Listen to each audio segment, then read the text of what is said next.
Good morning बच्चों, मेरा नाम है डॉक्टर अजय सिंह और आज मैं आपको पढ़ाने जा रहा हूँ एनिमल किंगडम। तो देखते हैं क्या है इसके अंदर। पहले हेडिंग लिख लेते हैं, एनिमल किंगडम। एनिमल किंगडम के बारे में हम क्या जानते हैं? आज से पिछले चैप्टरों के अंदर हमने पढ़ा है 5 किंगडम क्लासिफिकेशन, जो आर.एच. विटेकर ने दिया था। आर.एच. विटेकर ने 5 किंगडम क्लासिफिकेशन दिया था, जैसे 1969 के अंदर 5 किंगडम क्लासिफिकेशन किसने दिया था? Robert H. विटेकर। तो ये एक महान साइंटिस्ट आदमी था जिसने रॉबर्ट एच. विटेकर ने 1969 के अंदर 5 किंगडम क्लासिफिकेशन दिया था। तो 5 किंगडम क्लासिफिकेशन के अंदर उसने दिया था Monera, protista,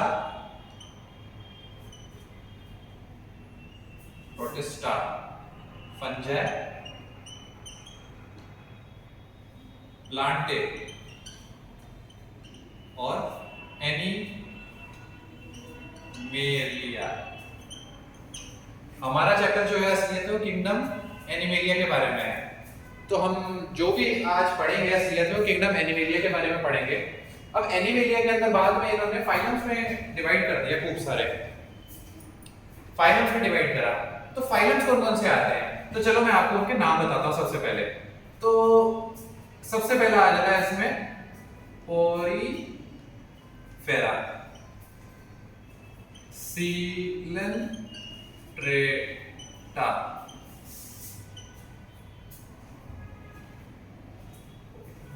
Ctenophora, प्लैटीहेलमिन्थेस,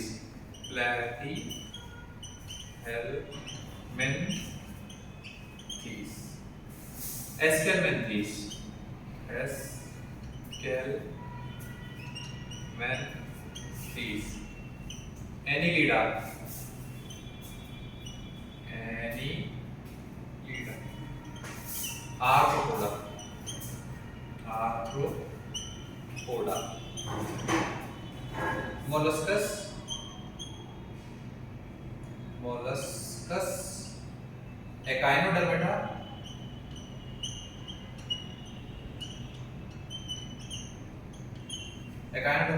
arthropoda, Mollusca, Echinodermata, hemichordata,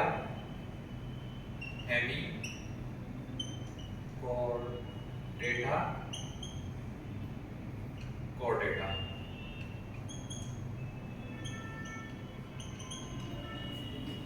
तो इन्होंने ये फाइलम कुछ इस ऑर्डर में दिए थे और ये फाइलोजेनेटिक रिलेशनशिप को भी एक्सप्लेन करता है कि जैसे सबसे पहले पोरीफेरा आते हैं, फिर उसके बाद में Coelenterata, Ctenophora, Platyhelminthes, Aschelminthes, Annelida, Arthropoda, Mollusca, Echinodermata, Hemichordata, Chordata.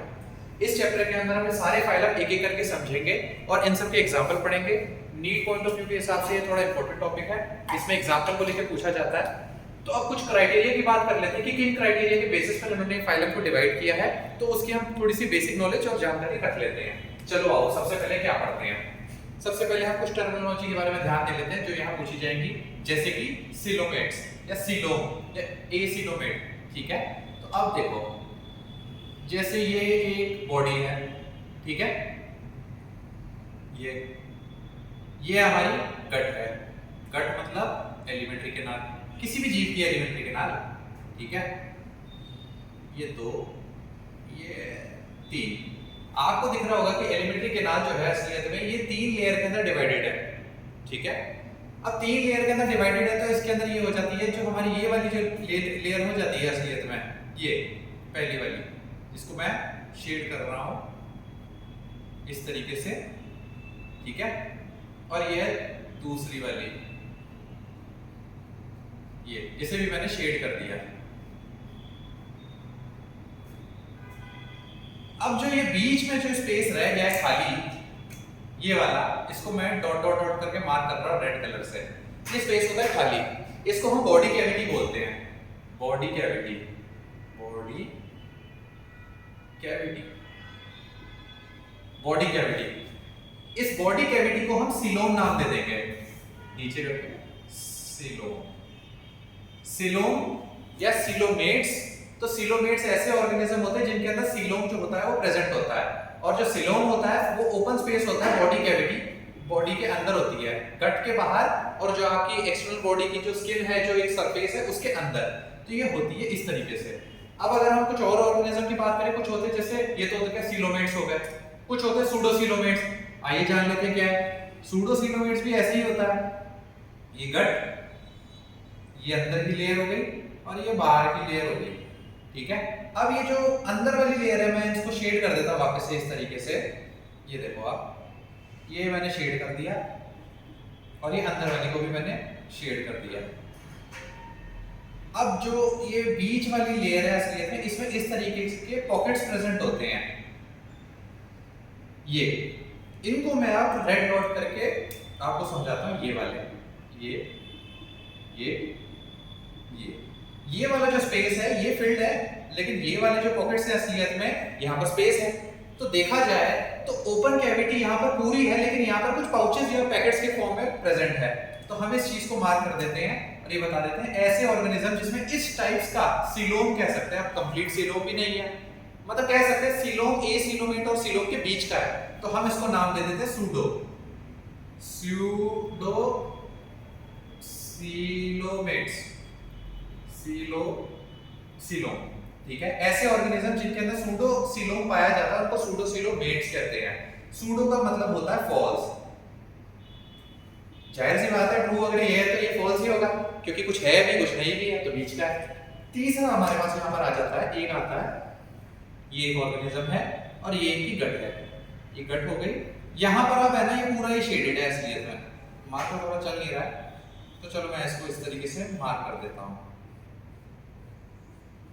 सिर्फ गट है और यहाँ पर कोई भी डिफरेंशिएशन नहीं है असलियत में, बिल्कुल भी।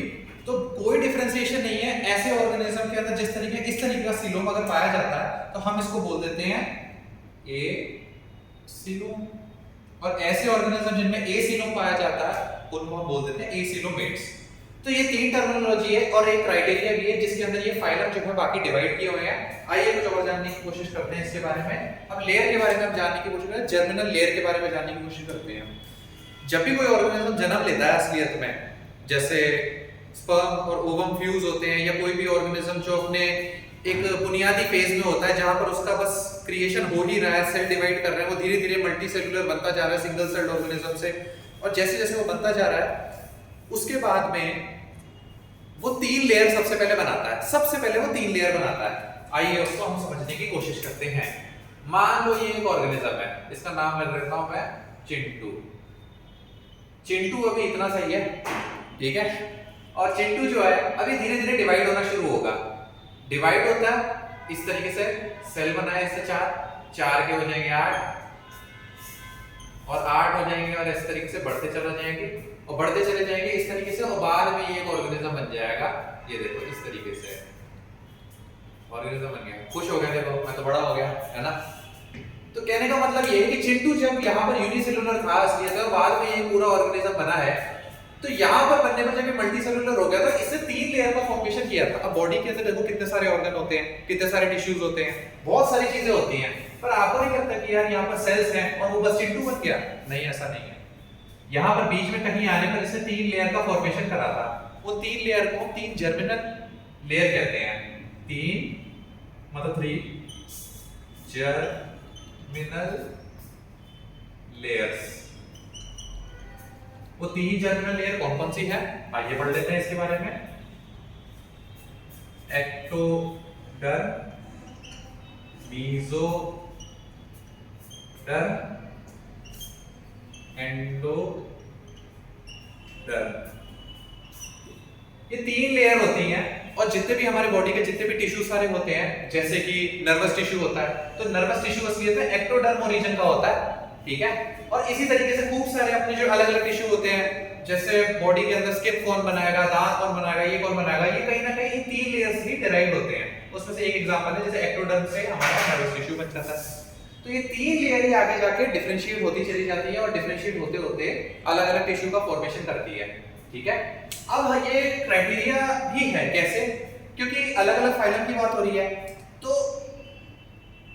यहां पर जो कुछ ऑर्गेनिज्म है असलियत में वो यहां से निकल के कुछ बन जाते हैं डिप्लोब्लास्टिक, बताता था, जैसे डिप्लोब्लास्टिक, और एक होते हैं ट्रिप्लोब्लास्टिक। ठीक है, ट्रिप्लोब्लास्टिक हो जाते हैं और डिप्लोब्लास्टिक हो जाते हैं। इसका मतलब क्या है आइए जान लेते हैं। डिप्लोब्लास्टिक को इसके ऊपर ही बनाया था रेड कलर से, ये हो गई आपकी, और ये आपकी हो गई 3 लेयर। ठीक है, ये 3 लेयर हो गई आपकी, इसको हम बोल देते हैं एंडो, ये एंडोडर्म। इस वाली के अंदर कोई डिफरेंशिएशन नहीं हुआ तो इसको हम बोल देते हैं मीजोग्लिया, मीजोग्लिया। और इस वाली भाग को बोल देते हैं एक्टो, एक्टोडर्म। तो आप देखो मीजोडर्म की बजाय यहाँ पर मीजोग्लिया बन चुकी है, यानी इसका डिफरेंशिएशन खास कुछ हुआ ही नहीं है। तो ऐसे ऑर्गेनिज्म जिनके अंदर एक्टो और एंडोडर्म पाई जाती है, मीजोडर्म की जगह मीजोग्लिया पाई जाती है, ऐसे ऑर्गेनिज्म को हम बोल देते हैं डिप्लोब्लास्टिक। अब कॉमन सेंस वाली बात है, ट्रिप्लोब्लास्टिक मतलब क्या होगा, यहाँ 3 लेयर बन जाएंगी, तीनों में डिफरेंशिएशन हो जाएगा। ठीक है, इसको हम बाहर बोल देते हैं अंदर की तरफ एंडो, इसको बोल देते हैं मीजो, और इसको बोल देते हैं अपन एक्टो। 3 लेयर का डिफरेंशिएशन हो गया तो हमने इसको ट्रिप्लोब्लास्टिक बोल दिया। एक ये भी एक क्राइटेरिया होता है। अब हमने क्या क्या पढ़ा है, सिलोम के बारे में पढ़ा है, डिप्लोब्लास्टिक, ट्रिप्लोब्लास्टिक के बारे में पढ़ा है, और भी कई सारे क्राइटेरिया इसके अंदर आएंगे, तो हम थोड़ा और आगे समझने की कोशिश करते हैं। जैसे मैं यहां से रब कर देता हूं,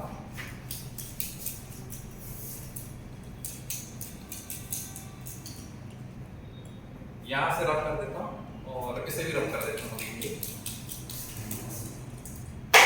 सबसे पहला फाइलम आ जाता है हमारे पास में पोरीफेरा। पोरीफेरा क्या होता है, पोरीफेरा मतलब स्पॉन्जेस की बात हो रही है असलियत में। ऐसे ऑर्गेनिजम्स हैं ये जो डिप्लोब्लास्टिक होते हैं, एसीलोमेट होते हैं, मतलब इन सब में तो सीलोम पाया नहीं जाएगा। मैं आपको एक ऐसे ऊपर मोटा मोटा पहले बता देता हूं, जो सीलेंड्रेट्स होते हैं इनका दूसरा नाम होता है असलियत में निडेरियंस, इनका एक दूसरा नाम भी होता है निडेरियंस। प्लेटीहेल्मिंथस जो होते हैं इनको फ्लैट वर्म भी बोला जाता है, और फ्लैट वर्म जो होते हैं, यहां लिख देता हूं मैं, फ्लैट वर्म। और जो फ्लैट वर्म होते हैं ये एसीलोमेट होते हैं, एसीलोमेट्स, ये एसीलोमेट्स होते हैं। एस्केलोमेंथिस वाले जो होते हैं ऑर्गेनिज्म, राउंड वर्म बोलते हैं इनको, राउंड वर्म। और राउंड वर्म जो होते हैं वो असलियत में स्यूडोसीलोमेट्स होते हैं, केवल यही।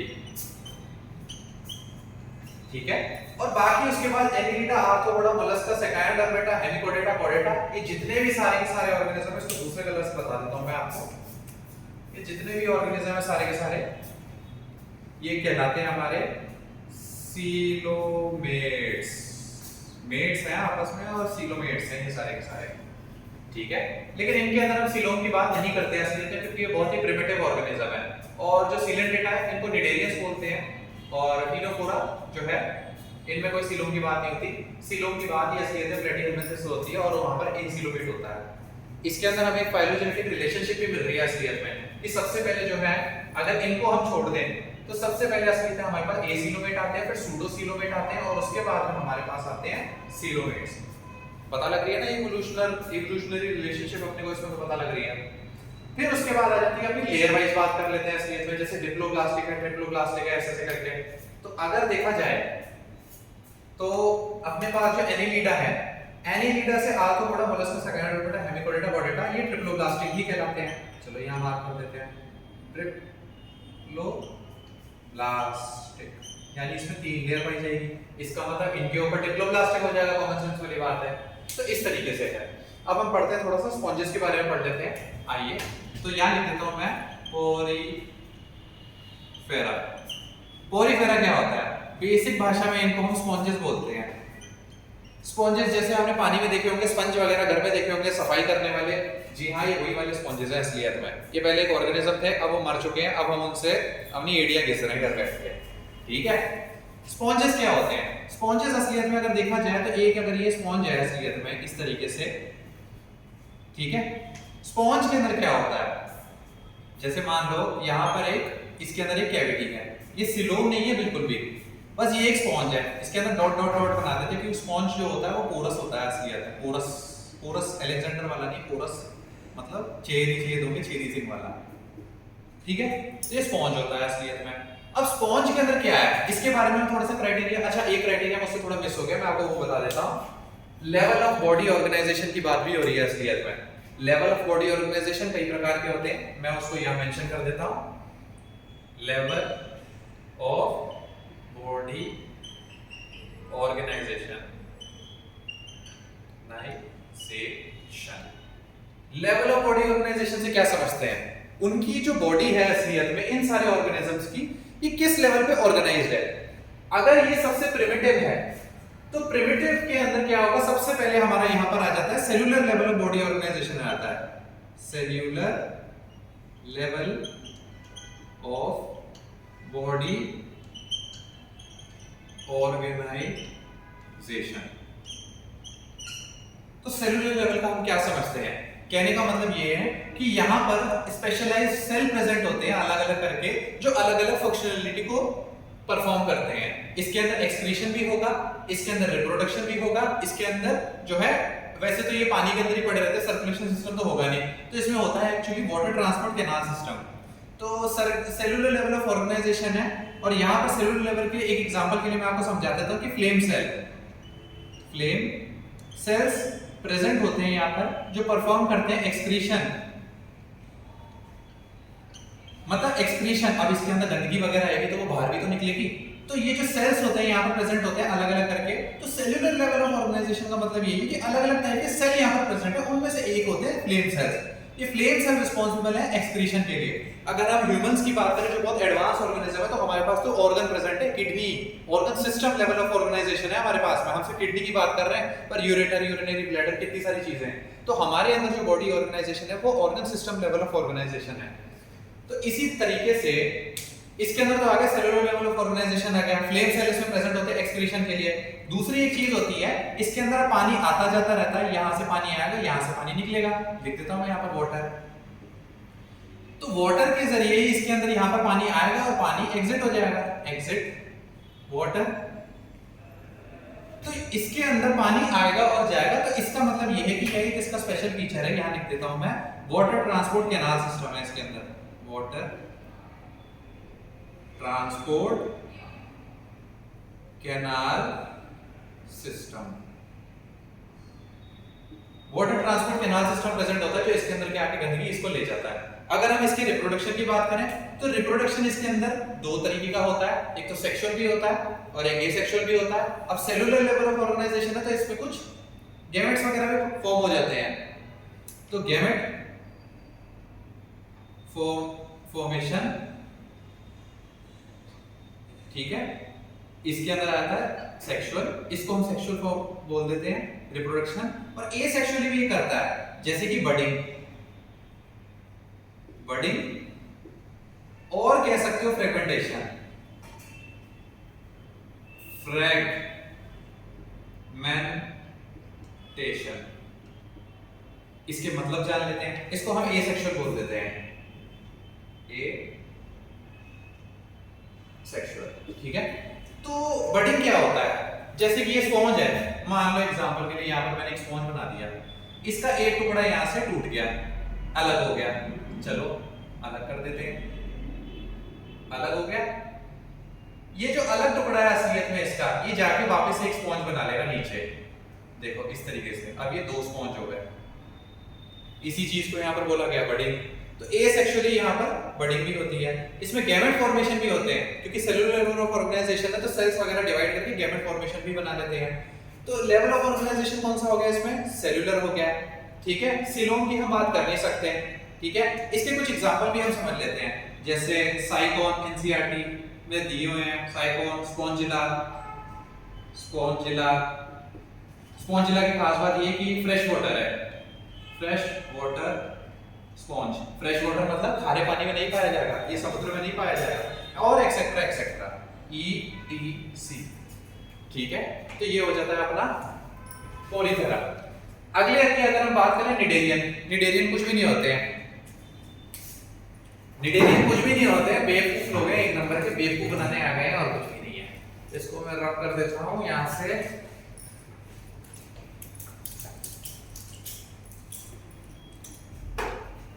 नीडेरियंस कुछ भी नहीं होते हैं असलियत में, बताता हूं कैसे। देखो जो निडेरियंस है असलियत में इनको सीलेंट्रेटा भी बोला जाता है। निडेरियन नाम कैसे पड़ा? इनके पास एक स्पेशलाइज्ड टाइप ऑफ असलियत में एक ऑर्गन प्रेजेंट होता है। मैं आपको बताने की कोशिश करता हूं। इसका एनसीईआरटी में कुछ इस तरीके से डायग्राम बनाया हुआ है, इस तरीके से, ठीक है। ये इस तरीके से, इसको कुछ और ना समझ लेना, ये लग वैसा ही रहा है पर है कुछ और, ठीक है।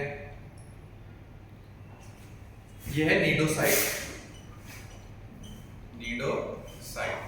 नीडोसाइट का काम क्या आता है असलियत में?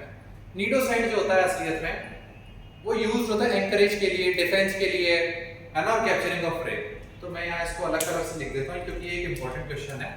तो यहाँ लिखते हैं यूज्ड फॉर एंकरेज। एंकरेज मतलब किसी चीज को पकड़ने के लिए असलियत में, मतलब ये नीडोसाइट छोड़ देते हैं इस तरीके से। चलो इसको थोड़ा सही कर देते हैं, अब ये अजीब नहीं लग रहा होगा, ठीक है। तो cnidocyte use for anchorage, defence, अपने बचाव के लिए, बचाव करना भी बहुत जरूरी है, and for capturing of prey. Prey मतलब शिकार। तो ये नीडोसाइट प्रेजेंट होती है इस तरीके की, जो एक एंकरेज मतलब कह सकते हो एक एडिशनल फीचर है असलियत में इन्हीं के अंदर निडेरियंस।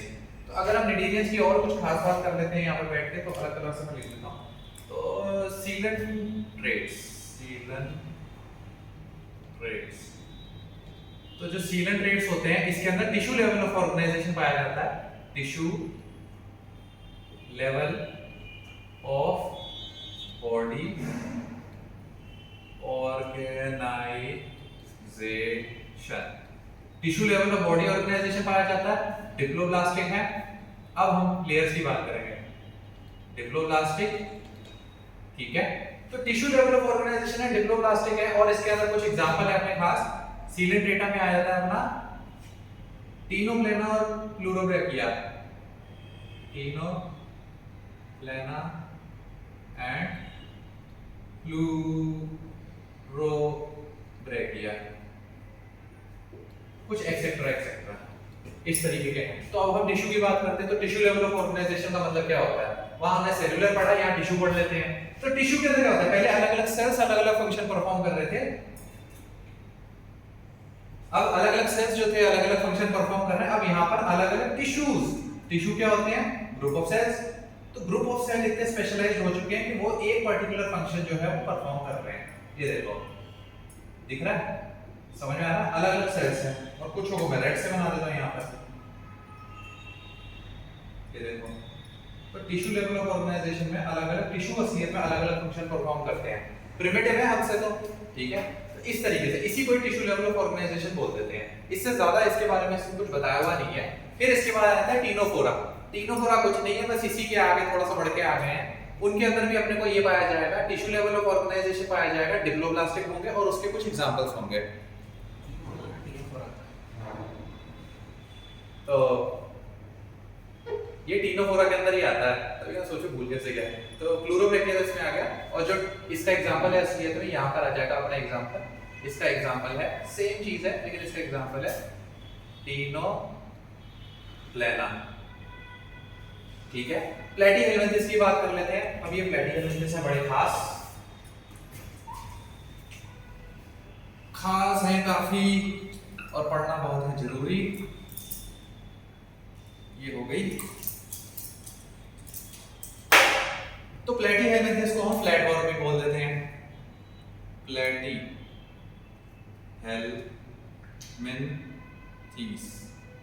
प्लैटीहेल्मिन्थेस को हम फ्लैट चपटे, फ्लैट वर्म भी बोल देते हैं। प्लैटीहेल्मिन्थेस के अंदर क्या होता है? प्लैटीहेल्मिन्थेस के अंदर है organ level of body organisation,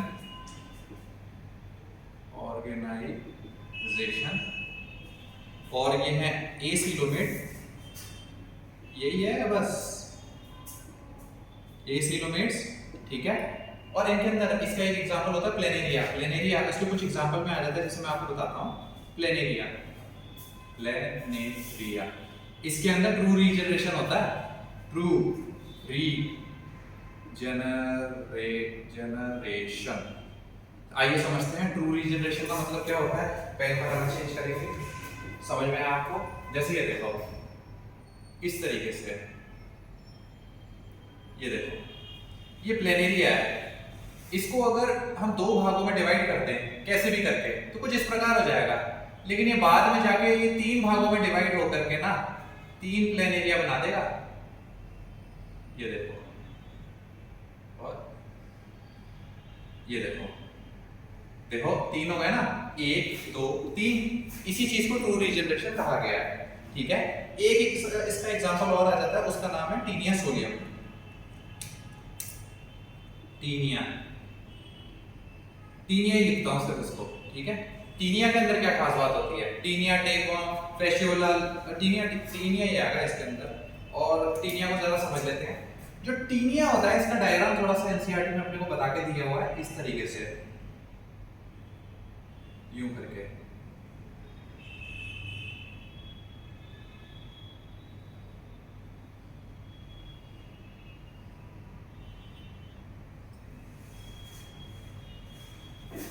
इस तरीके से ऐसे ऐसे करके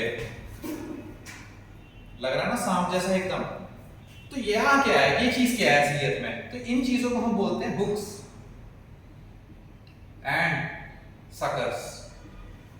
हुक्स एंड सकर जो होते हैं असलियत में वो अटैचमेंट के काम आता है। एक न्यूज भी आई थी कुछ साल पहले असलियत में। और पहले एक और चीज बात बताता हूँ, पहले ये देखो इसके जो कंपार्टमेंट्स हैं असलियत में ये लगभग 800 से 850 होते हैं असलियत में, 800 से 850। कहते हो इतना बड़ा सांप? हाँ, ये सांप नहीं है पर टेप होम है। हुक्स एंड सकर अटैचमेंट के काम आता है। अगर कोई आदमी इस ऑर्गेनिज्म को निकल जाए ना गलती से इतना सा भी करके, तो हुक्स और सकर से उसकी इंटेस्टाइन में अटैच हो जाएगा। और इसके अंदर ये 800 से 850 है ना कंपार्टमेंट्स होते हैं असलियत में इस तरीके से। अब अगर आप इसकी लाइफ साइकिल सुनोगे तो आप हिल ही जाओगे, ठीक है। ये ऑर्गेनिज्म होता तो छोटा सा है, लेकिन जब ये चला जाता है पेट में ना तो अपनी लाइफ साइकिल पूरी करते करते 800 से 850 मतलब 1.5 मीटर का लंबा हो जाता है, इतना धागे की तरह एकदम ऐसे ऐसे करके। और इसका जो एक एक कंपार्टमेंट है ना, ये इन सब में से एक एक टीनिया और निकलेगा। तो अगर एक भी निकल लिया ना तो उस एक से कितने बन जाएंगे, 800 से 850 गुच्छा। अभी कुछ साल पहले न्यूज भी आई थी असलियत में कि एक मॉडल थी असलियत में, उसने सोचा भाई मैं अपना वजन कम करना चाहती हूँ। उसकी मदर कहीं से गई, कोई टैबलेट ले आई, पता नहीं क्या था मुझे नहीं पता क्या है। उसने उसको खिलाया, कहते इसको खाओ इससे वजन कम हो जाएगा आपका। उसने खा लिया अपनी माँ का विश्वास करके। अब माँ को क्या पता था, तो वो असलियत में जो थी उस कैप्सूल के अंदर असलियत में था अपना टीनिया सोलियम। वो जब टीनिया सोलियम उसने निकल लिया ना तो एक से उसके हो गए 850। 850 जब ऐसे बनेंगे तो वो 850 उतना मल्टीप्लाई भी कर लो आप कितना हो जाएगा। उसकी फिर सर्जरी करनी पड़ी क्योंकि पेट में उसके बहुत ज्यादा दर्द होने लग गया। और पेट में दर्द होने लग गया उसके, फिर जब ऑपरेशन हुआ उसका ऐसे करके तो पूरा यहाँ से आंतड़ियां काट करके ना पूरा ये टीनिया सोलियम का ना व्हाइट रंग के इतने लंबे लंबे थ्रेड्स का ना गुच्छा निकाला अंदर से, वो बाहर निकाल के रख दिया। तो ये इतना खतरनाक जानवर हो सकता है सच में। ये ऑर्गेनिज्म अपने है ना जब नंबर को बढ़ाने लग जाए 800 से 850, अगर उससे पहले आपकी बॉडी से निकल गया तो बहुत अच्छी बात है। अगर इसने आपके अंदर डिवाइड कर लिया और 800 से 850 बना दिए ना, फिर तो आपकी सर्जरी पक्की है। तो इसलिए साफ पानी और साफ जल और खाने का सेवन करें हमेशा। इसमें तो इसी की राय देता हूं। तो ये सब है। फिर उसके बाद आता है एस्केलमेंथीस। एस्केलमेंथीस को हम राउंड वॉर्म बोल देते हैं। राउंड वॉर्म के कुछ आपको ऐसे एग्जांपल में बता देता हूं। राउंड वॉर्म के अंदर आ जाता है एस्केरिस, और इसके अंदर जो फीमेल्स होती है वो यूजुअली लॉन्गर होती है, लंबी होती है फीमेल से ऐसे ऐसे करके। तो बाकी हम इसके बाद में अगली क्लास में पढ़ेंगे। तो मुझे ऐसा लगता है let's call it a day, और मुझे लगता है कि आज शायद काफी है, थोड़ा सा डाइजेस्ट होना चाहिए। अगली क्लास में हम बाकी का भी कंप्लीट कर लेंगे। Thank you very much.